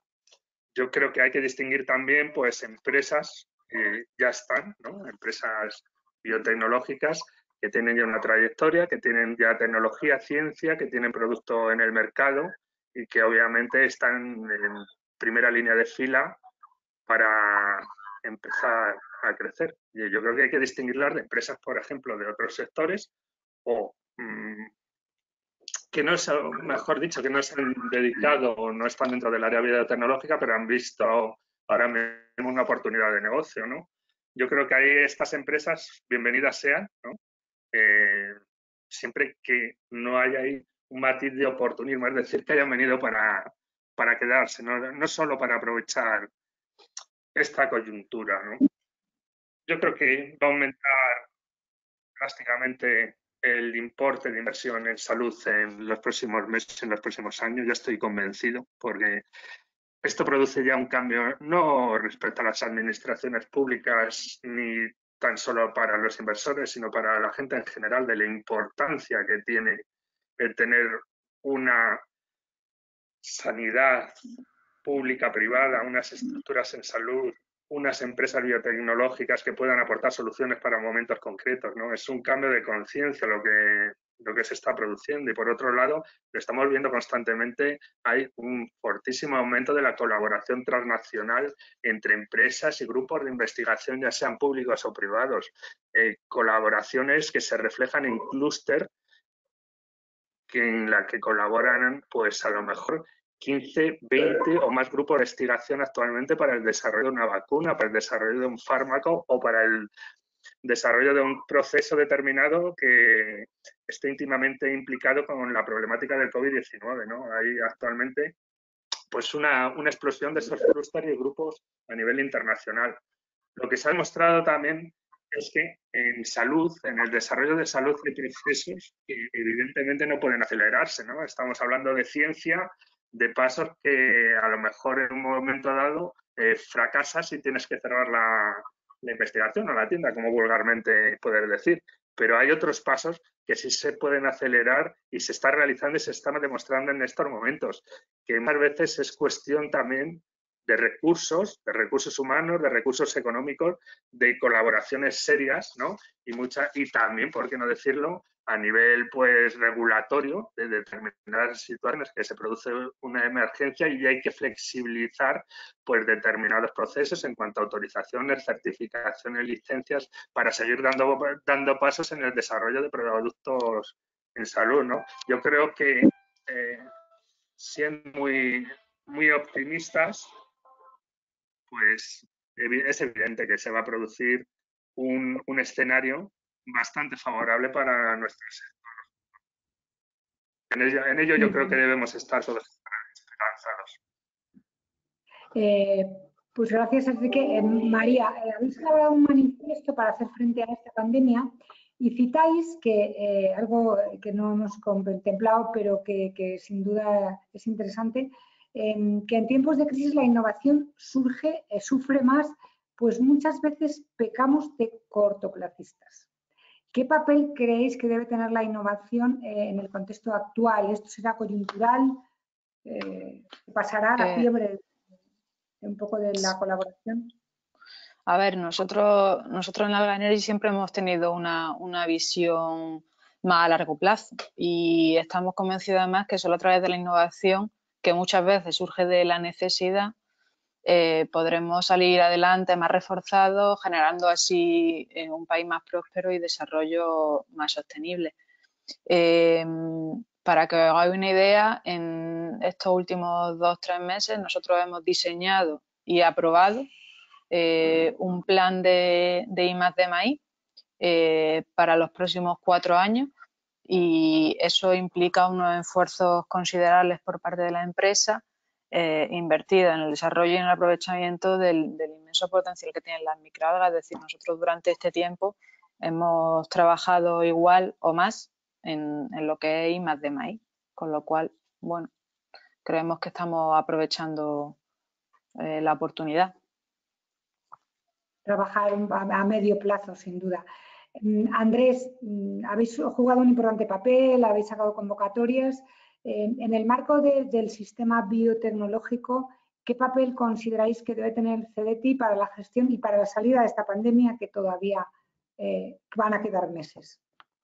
Vale, bueno, a ver, yo había dejado para esta última parte las herramientas que habíamos sacado más focalizadas a gestionar el tema de la pandemia, pero Laura en su intervención anterior las ha explicado perfectamente y ha hecho un repaso muy bueno de todas ellas. Entonces, lo que me voy a restringir en mi intervención en este tercer tramo va a ser a contar un poco cómo ha ido la convocatoria de subvenciones de COVID, ¿no? Que ha tenido, hemos recibido más de 300 solicitudes en 2 semanas, lo cual indica que ha sido un éxito en cuanto a interés que ha suscitado. La tenemos ahora mismo parcialmente cerrada, pero esperamos volver a abrir en algún momento, ¿no? En cuanto podamos. Y desde luego la intención es, si tenemos fondos disponibles y es una posibilidad, aumentar la intensidad de esta convocatoria, ¿no? A día de hoy es difícil responder de modo cierto a la pregunta que se hacía a través del panel, ¿no? De si vamos a lanzar más convocatorias, si vamos a aumentar los fondos que vamos a dedicar a esta ayuda, a esta línea de ayuda, porque a día de hoy no tenemos visibilidad sobre si vamos a tener la posibilidad de hacerlo o no, pero desde luego si la tenemos, la intención que tenemos como entidad, como organización, es seguir apostando por este modelo, porque creemos que tiene todo el sentido del mundo, que puede ser muy positivo para el ecosistema y que puede tener un impacto muy relevante en la salida nacional y mundial de la crisis, ¿no? O sea, hay vacunas en la carrera que tienen origen en ciencia nacional. Hay empresas que han salido recientemente, que están posicionadas para producir vacunas concretamente de la Universidad de Harvard, que han llegado a acuerdos con empresas españolas para hacerlo. Entonces, creo que estamos bien posicionados a nivel internacional para jugar un papel clave en este sentido, y yo creo que somos conscientes en CDTI de que si somos capaces de apoyar en este sentido con intensidad, y por aquí pasaría la posibilidad de aumentar esta convocatoria de COVID, pues sería muy positivo, ¿no? Y luego, no solo a nivel de biotecnología, sino a nivel ya más horizontal de todas las líneas de ayudas que tenemos, pues obviamente somos muy conscientes de que el momento que estamos viviendo es totalmente excepcional. Como entidad pública nos toma asumir nuestra cuota de responsabilidad, y lo que estamos tratando es de flexibilizar en la línea, como comentaba Laura anteriormente, pues con exención de garantías, moviendo los plazos, ¿no? Y luego a la vez estamos teniendo como que puede producir un poco de esguince cerebral, ¿no? Pero estamos siendo muy flexibles con los plazos, y a la vez estamos siendo flexibles con los plazos para incumplir lo que imponía el estado de alarma, ¿no? Que era el que los plazos no corrieran, porque también entendemos que, por ejemplo, para la convocatoria de Neotec era muy importante el que las empresas que habían internalizado que iba a haber una convocatoria Neotec este año tuvieran la oportunidad de presentar sus proyectos empresariales, entre ellas las biotecnológicas suelen tener una representación muy importante tanto en volumen de solicitudes como en proyectos aprobados.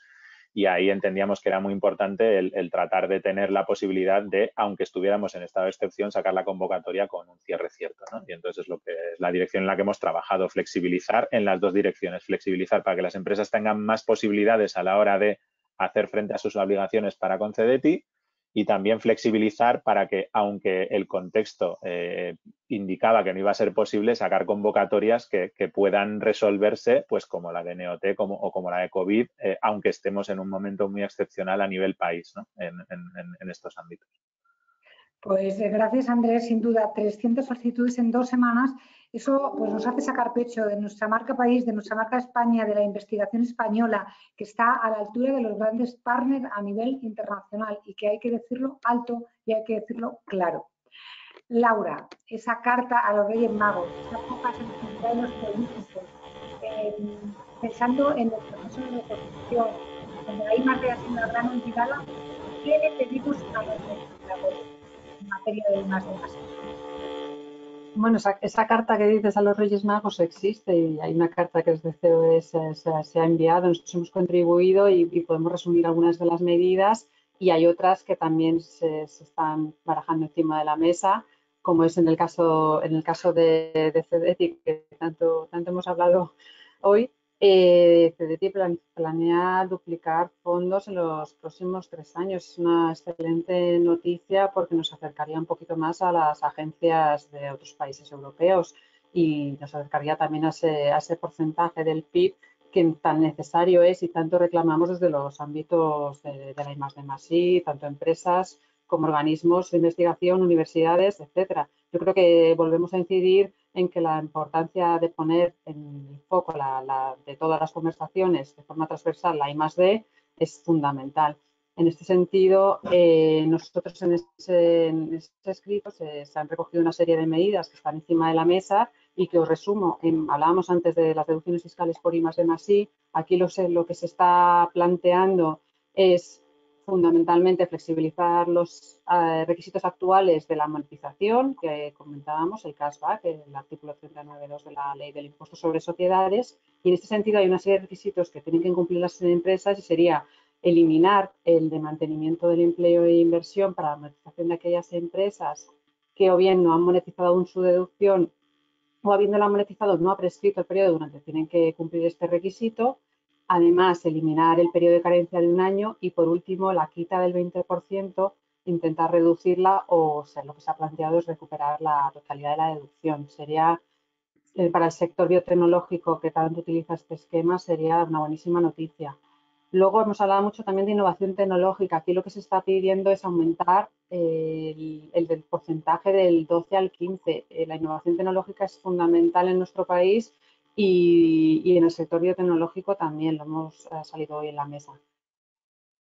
Hablábamos al principio de bonificaciones en la seguridad social por personal investigador. Es un esquema que, como se anticipaba, es muy utilizado y muy bien, la acogida es muy buena por el impacto que tiene en el CAS y en el ahorro mensual de los proyectos de las actividades innovadoras, tanto de investigación como desarrollo como innovación. Aquí lo que se está planteando es una mejora de las condiciones actuales conforme a lo establecido ya en el Real Decreto 475/2014 y es fundamental el porcentaje de bonificación, que ahora mismo está en el 40%, es una bonificación en la cuota de las contingencias comunes, pasarlo a 75%, ampliarlo al 100% para investigadores trabajando en proyectos financiados por programas de investigación en los organismos públicos. Imagínate lo bueno que sería para el sector. Y cambiar más a nivel de proceso, de cómo se utiliza el esquema, porque ya sabéis que cualquier instrumento requiere luego de una parte administrativa, pues cambiar la forma en la que se está aplicando ahora el incentivo, aplicando las bonificaciones a mes vencido. Esto sería una herramienta que también facilitaría mucho la aplicación, que no solo tiene que ser interesante y generoso el incentivo, sino que la aplicación sea favorable. Y ya sin entrar en detalle, otras medidas de otros organismos, pues siempre se habla de la ejecución presupuestaria. Es fundamental trabajar en mejorar los ratios de ejecución presupuestaria y hay programas como el REINDUS, que sería en un momento en el que se prevé un reenfoque, una reconversión de la industria. REINDUS sería fundamental analizar cómo se puede mejorar las tasas de ejecución. El año pasado quedaron unos 132 millones de euros sin asignar. Y este tipo de iniciativas también es algo que está siempre encima de la mesa, reflexionar y cómo se puede optimizar. Y por último, ayudas en el ámbito digital, en el ámbito de las tecnologías, que también ha salido hoy en la mesa, pues lanzar ayudas específicas para la digitalización, para las pymes, en el caso de implantación del teletrabajo, que no es solo por la crisis actual, sino que se ha demostrado que el teletrabajo puede ser el cambio de paradigma también para el ámbito de la sostenibilidad. Y por último, ayudas a tecnologías habilitadoras digitales y al despliegue del 5G, por también dar una pincelada de otros ámbitos en los que se están planteando medidas. Por lo tanto, en todos sí hay una carta a los Reyes Magos, Gemma, se han planteado medidas.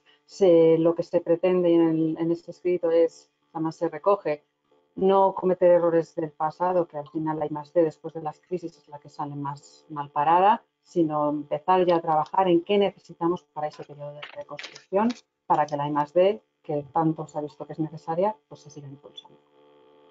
Pues con esa carta, con ese futuro deseable, con esas herramientas y vuestras valiosas aportaciones, vamos a cerrar la mesa redonda, pero quería incorporar a Ion para que nos haga una última reflexión antes de dar paso a las preguntas que ya tenemos por ahí en el panel. Así que, Ion, por favor, si puedes incorporarte.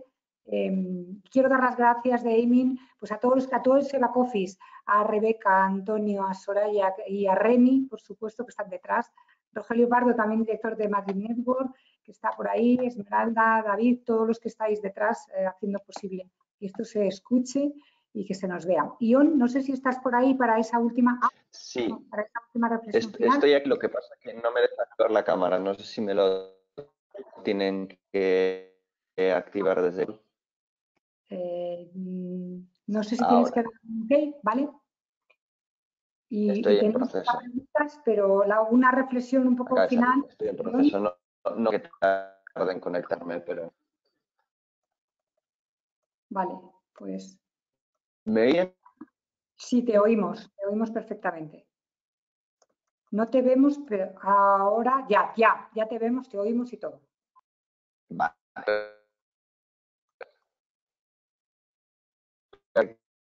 Bueno, he dicho muy rápido lo que te oímos. No te oímos. Ion, tenemos un problema con tu sonido. Si no, voy dando paso. A ver, si no voy dando paso a alguna pregunta. Ion. Hay muchas cámaras. Perfecto. Oye, pues nada, la mesa redonda, yo por hacer alguna acción adicional, creo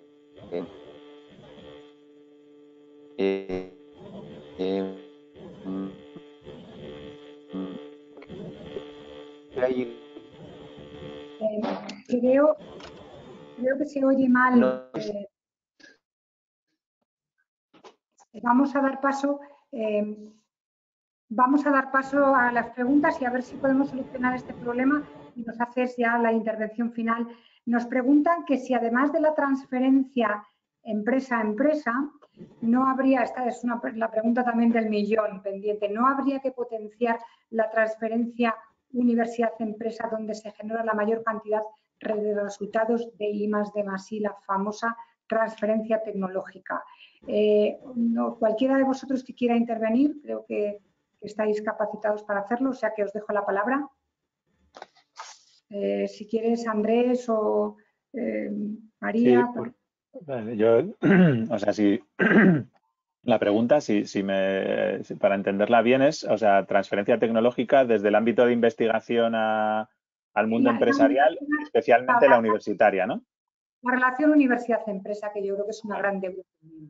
Vale, a ver, yo aquí, o sea, a ver, voy a empezar con un tópico, como no puede ser de otra manera. Hablar de transferencia tal vez no sea lo más adecuado, sino hablar de seguir escalando el conocimiento, ¿no? No es tanto transferencia como aprovechamiento. Entonces, aquí, para nosotros esto es algo muy importante y muy relevante. Como actor público creemos que tenemos que hacer algo y que aportar algo en esta línea. Lanzamos una convocatoria de fondos especializados en la fase fase temprana de transferencia de tecnología. Voy a usar ese giro, aunque he dicho que era preferible utilizar otros. Y apoyamos 3 fondos, Caixa Invierte Start, Columbus, que estaba especializado en el ámbito biotecnológico, y Viable. Viable ha invertido en multitud de empresas. Es un fondo que tiene, o sea, que realmente hace transferencia de tecnología generando incluso la empresa desde el centro de investigación o universidad. Columbus tiene un modelo un poco más de biotecnología con un componente industrial, pero que es un modelo muy interesante y que también incide en etapas muy tempranas y trata de aprovechar las posibilidades que puede dar la transferencia, dando una oportunidad, por tanto, a la transferencia. Y el fondo de Caixa Invierte Start, aunque inicialmente tenía un enfoque horizontal en cuanto a tecnología, finalmente la exposición que tiene a biotecnología es brutal. O sea, está por encima del 80%, por no decir por encima del 90%. O sea, que sí que es verdad que hemos hecho cosas en el pasado en transferencia de tecnología.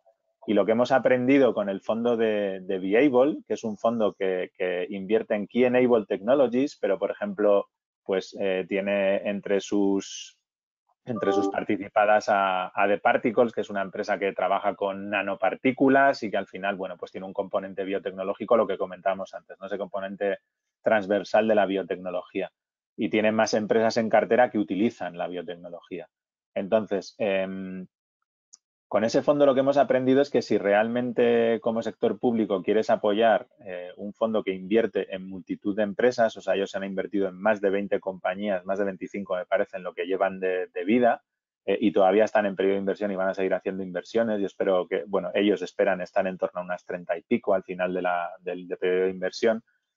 Lo que está claro es que tienen una estructura piramidal, ¿no? Invierten en muchas y van apoyando luego a aquellas que siguen cumpliendo los hitos que pensaban que se iban a cumplir cuando invirtieron según su tesis de inversión.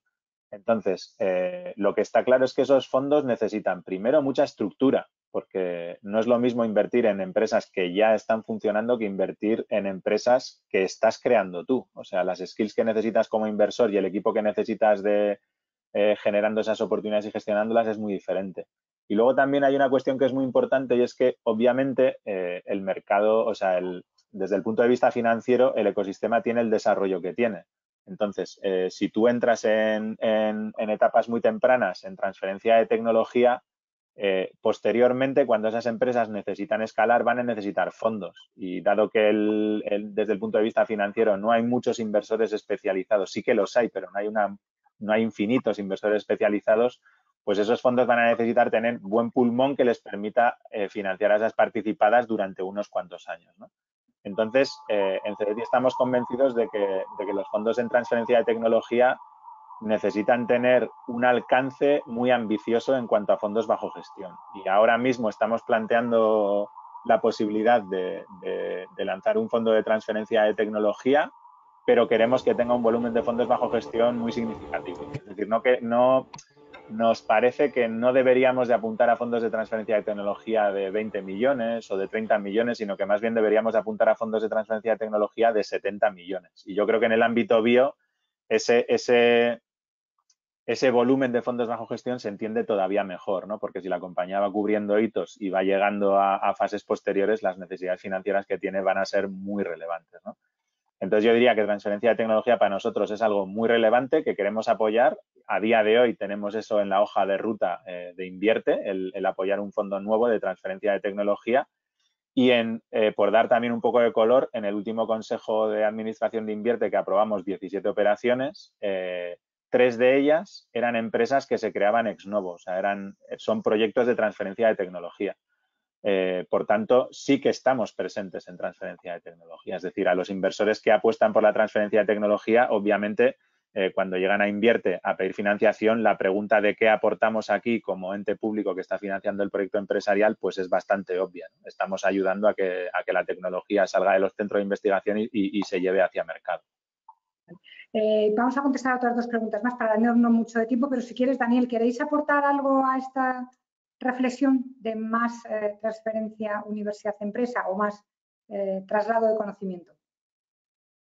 Yo, solo un pequeño detalle, de nuevo también haciendo un pequeño guiño a la internacionalización, ¿no? A la mirada global, ¿no? La importancia de que no nos quedemos solo en ámbitos locales o regionales, sino que miremos a Europa, que trabajemos mucho más con las universidades europeas, españolas, juntos o inclusive de otras regiones, porque creo que eso es un gran déficit. Cuando, o sea, habiendo trabajado en Estados Unidos, una de las cosas que me impresionaba siempre mucho más era esa mirada global y las relaciones tan rápidas que se hacían con Utrecht o Singapur o Latinoamérica o cualquiera, ¿no? Entonces, yo creo que ahí nos hace falta también un poco expandir las relaciones a universidades o empresas en el extranjero que ya han desarrollado esas iniciativas. No digo que no se haga, ¿eh? No estoy diciendo eso, que sería una falta de respeto, pero creo que se puede hacer un poco más.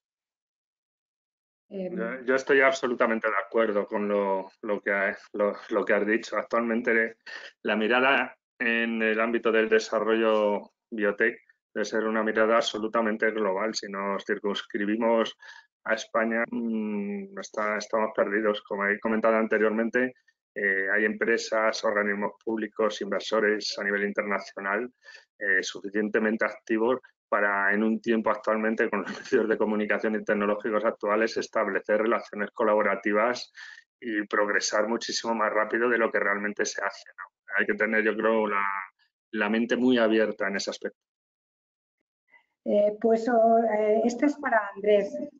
Estamos rápido. Luego, si no, ya te pones en contacto con ella. Es una pregunta de Alejandra Poveda que dice: gracias a todos los ponentes por la altura del contenido. Nuestra pregunta es para Andrés Ubierta.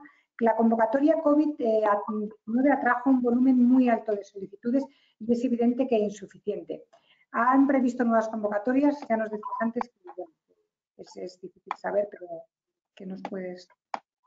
Sí, lo que decía antes, o sea, la intención que tenemos es reabrir el proceso de presentación de solicitudes próximamente, pero más allá de reabrirlo próximamente, también con la intención de que la gente se pueda preparar un poquito mejor la solicitud, también tenemos en mente, y esto es lo que es más complejo de responder a día de hoy, la intención que tenemos es, si tenemos disponibilidad de fondos, si tenemos la capacidad de hacerlo, aumentar la apuesta por esta herramienta, ¿no? Que estamos viendo que está siendo muy útil. Entonces, si podemos hacerlo, lo haremos.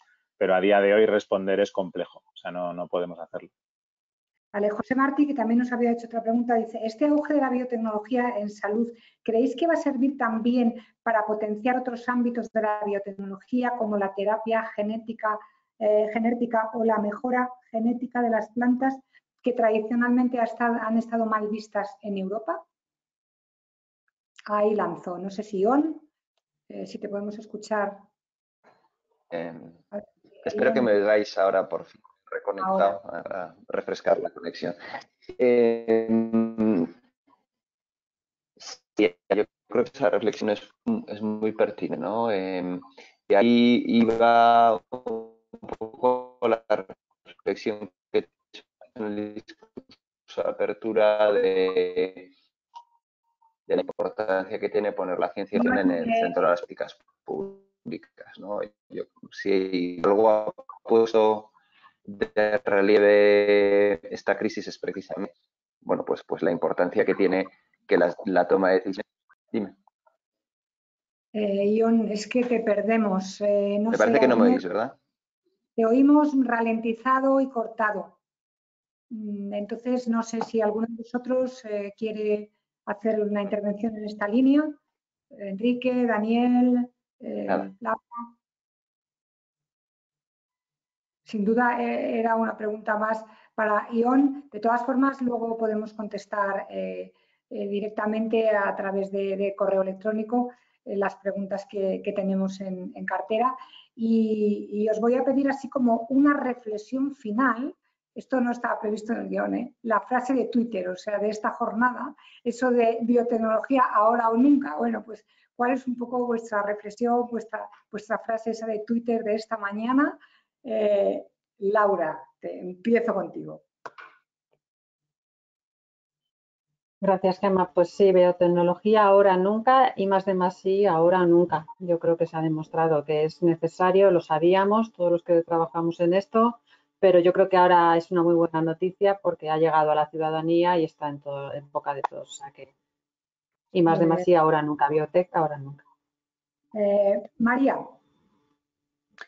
Yo diría dos. Una creo que la comentaba Remy de Aiming, que creo que era algo así como biotecnología ahora y siempre. Y también diría biotecnología ahora más que nunca, más que ahora nunca. Daniel. Bueno, pues yo construyendo sobre lo que dice Laura, hay más conciencia que nunca en la sociedad sobre la relevancia, la importancia, el significado de la biotecnología, de las ciencias que nos tienen que salvar la vida, literalmente. Por lo tanto, hay que aprovechar, sorry que no es un tuit, hay que aprovechar esa corriente. Venimos de muchos años de transformación digital de otras industrias. Le toca ahora a la biotecnología ser el actor relevante en la innovación, tanto para las personas como a nivel de producto, como a nivel de ser punta de lanza, el reflejo en el que la sociedad que ha tomado conciencia de la importancia de la ciencia, ser el reflejo de muchos otros paradigmas, de ser los que marcan el futuro y que no solo marquen el futuro los bancos o las aseguradoras o los deportes, sino que de repente entra un nuevo paradigma en nuestras vidas que es los que cuidan de nuestra salud y de nuestra vida. Andrés. Pues a ver, yo elaborando yo diría tecnología siempre, biotecnología ahora más que nunca. O sea, yo creo que la tecnología es algo que se está demostrando que tiene que estar siempre ahí y que es una garantía de que va a tener una mejor evolución pase lo que pase. Y obviamente en el contexto actual la biotecnología no solo por este factor, sino porque puede ser la solución a la situación en la que nos encontramos, ¿no? Puede ser una pieza muy clave en esa solución. Entonces yo diría tecnología siempre, biotecnología ahora más que nunca. Y esa cara que no vemos, pero que nos ha aportado mucho esta mañana, Enrique, esa voz. Pues mira, muchas gracias. Mira, cuando no se puede mejorar lo que se ha dicho, pues mejor no intentar la originalidad. Yo creo que lo de biotecnología ahora y siempre me parece una frase fantástica, eso en primer lugar. Y en segundo lugar, recogiendo reflexiones que ha dicho Andrés, que ha estado muy certero, efectivamente, aunque ahora mismo nos hemos centrado en biotecnología en el ámbito de la salud, teniendo en cuenta la problemática actual, la biotecnología, y en eso sí hace falta un poco de divulgación cultural, es mucho más que la biotecnología aplicable a la salud. La biotecnología tal como producto natural aplicado a cualquier proceso industrial, como digo, es muchísimo más amplio que la biotecnología solo en el ámbito de la salud, con la importancia que esta tiene, ¿no? O sea, que prácticamente en cualquier ámbito de nuestra vida nos encontramos actualmente con cualquier producto o proceso en el que ha intervenido la biotecnología. Blanca, verde, roja, azul, ¿no? Un poco esa reflexión. Esa transversalidad. Pues Sion, no sé si podemos escucharte bien o no. Lo voy a intentar. Me he unido por teléfono. No sé si me oís por fin. Y ahora te oímos perfectamente. Bueno, pues aleluya. Perdonad los problemas técnicos. Yo creo que el ancho de banda se ha convertido en estrecho de banda hoy. Nada, simplemente estaba intentando hacer una reflexión respecto a lo que preguntabais, ¿no? De que, bueno, qué ocurre con otros ámbitos de aplicación de la biotecnología, ¿no? Y bueno, pues nosotros desde ASEBIO un poco confiamos que precisamente esta situación lamentable que estamos atravesando, ¿no? Nos haya servido para darnos cuenta de que, bueno, pues la biotecnología tiene una gran capacidad de dar respuesta a los retos que enfrentamos, que tiene una gran capacidad transformadora que puede ser puesta al servicio de múltiples necesidades, ¿no? Y entre otras, evidentemente, está todo el campo de la agricultura y la alimentación, ¿no? Donde tecnologías como CRISPR-Cas están proporcionándonos una capacidad de introducir modificaciones selectivas de forma selectiva en el genoma de plantas, ¿no? Y donde en Europa pues afrontamos un entorno regulatorio tremendamente incierto, ¿no? Donde, bueno, pues sabéis que hay una sentencia del Tribunal de Justicia de la Unión Europea de hace un año que pasa a considerar cualquier organismo obtenido por una técnica de estas como un organismo modificado genéticamente y eso implica pues unas dificultades de desarrollo regulatorio pues muy significativas, ¿no? Cuando realmente estos organismos pues no son transgénicos, porque no lo son, porque no tienen un transgen, no tienen un gen que proceda de otro organismo, ¿no? Esperemos y confiemos que esta lamentable circunstancia nos sirva para darnos cuenta de que tenemos que aprovechar todo el potencial y el impacto positivo que este tipo de tecnologías tienen, evidentemente ponderando los riesgos, como no puede ser de otra forma, pero siempre con un enfoque alineado con la ciencia. Pues muchas gracias.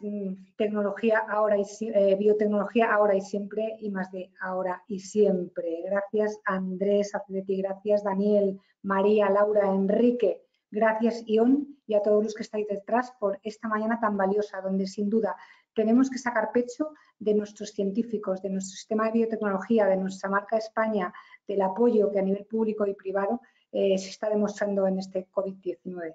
Gracias a todos y buena mañana. Muchas gracias a todos. Gracias a vosotros. Muchas gracias. Hasta luego. Hasta luego. Gracias. Gracias a todos.